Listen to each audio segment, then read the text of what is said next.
வணக்கம். Welcome to inside astrology. ரிஷபராசிக்கு இந்த ஆகஸ்ட் மாதம் கேது பகவான் 5ஆம் வீட்டில் இருக்கிறதுனால ஒரு மாணவர்களுக்கு படிப்பில் கொஞ்சம் ஏற்றத்தாழ்வு அப்ஸ் அண்ட் டவுன்ஸாக தான் இருக்கும். ஆனால் குரு பகவான் உங்கள் வீட்டில் உங்கள் ராசியிலே இருக்கிறதுனால உங்களுக்கு ஒரு சாதகமான பலன்கள் கொடுக்க போகிறாரு. உங்கள் அறிவை வளர்க்க போகிறாரு. உங்களுக்கு ஒரு நல்ல ஆசிரியர், நல்ல வழிகாட்டுதல் கிடைக்க போகுது. அவங்களோட வழிகாட்டுதல் மூலயமா உங்கள் படிப்பை நன்றாக இருக்க போகுது. ஃபேமிலி லைஃப்பை பொறுத்த வரைக்கும் புதன் சுக்கிரன் உங்களோட 4ஆம் வீட்டில் இருக்கிறதுனால வீட்டில் மகிழ்ச்சியும் அமைதியும் இருக்க போகுது. அன்பு அதிகரிக்க போகுது. குடும்பத்தில் உள்ளவர்களோட அன்பு அதிகரிக்க போகுது. வீட்டில் புதிய விசேஷங்கள் நடக்க வாய்ப்பு இருக்குது. புதிய வாகனங்கள் வாங்கலாம். சொத்து யோகம் உருவாக்குறதுக்கான வாய்ப்புகள் இருக்குது.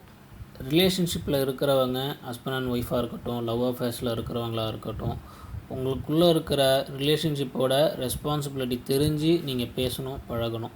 இல்லைனா உங்களுக்குள்ளே இருக்கிற மிஸ்கம்யூனிகேஷன், மிஸ் அண்டர்ஸ்டாண்டிங் அதிகரிக்கிறதுக்கான வாய்ப்புகள் அதிகமாக இருக்குது. இதை மட்டும் நீங்கள் ப்ராப்பராக ஹேண்டில் பண்ணிட்டீங்கன்னா உங்கள் ரிலேஷன்ஷிப் ஒரு மகிழ்ச்சியான தருணங்களை உங்களுக்கு ஏற்படுத்தி கொடுக்கும். தொழிலை பொறுத்த வரைக்கும் சனி பகவான் வக்ர நிலையில் இருக்கிறதுனால உங்கள் தொழில் நீங்கள் கடினமாக உழைக்க வேண்டியது இருக்கும். உங்களை சுற்றி இருக்கிறவங்க ஆச்சரியப்படுற விதத்தில் நீங்கள் வேலை செய்ய போகிறீங்க. அதனால் அவங்க மகிழ்ச்சி அடைய போகிறாங்க. அரசாங்கத்துறையிலேருந்து உங்களுக்கு லாபம் கிடைக்கிறதுக்கான வாய்ப்பு இருக்குது. உங்களோட ஒட்டுமொத்த வருமானமும் அதிகரிக்க போகுது. உங்களுக்கு பணத்தை சேமித்து வைக்கிறதுல சனி பகவான் உங்களுக்கு உதவ போகிறாரு.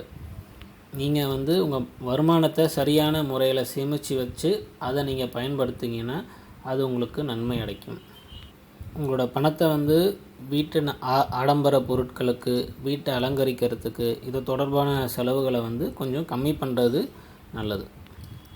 ஹெல்த்தை பொறுத்த வரைக்கும் நீங்கள் தொழிலில் நீங்கள் ரொம்ப கான்சன்ட்ரேட் பண்ணுறதுனால உங்கள் ஹெல்த்தை நீங்கள் கான்சன்ட்ரேட் பண்ணாமல் விடுறதுக்கான வாய்ப்புகள் அதிகமாக இருக்குது. ஸோ அந்த ஒரு லேசினஸ், அந்த ஒரு வீக்னஸ் உங்களுக்கு சிறு சிறு பிரச்சனையை பெரிய அளவில் உங்களுக்கு செலவையும் பெரிய பிரச்சனைகளையும் கொண்டு போகிறதுக்கான வாய்ப்புகள் இருக்குது. ஸோ அதனால் உங்கள் ஹெல்த்தை நீங்கள் கான்சன்ட்ரேட் பண்ணுங்கள். வாழ்த்துக்கள். இப்போ நம்ம பார்க்குறது ஒரு ஜென்ரல் ப்ரெடிக்ஷன் தான்.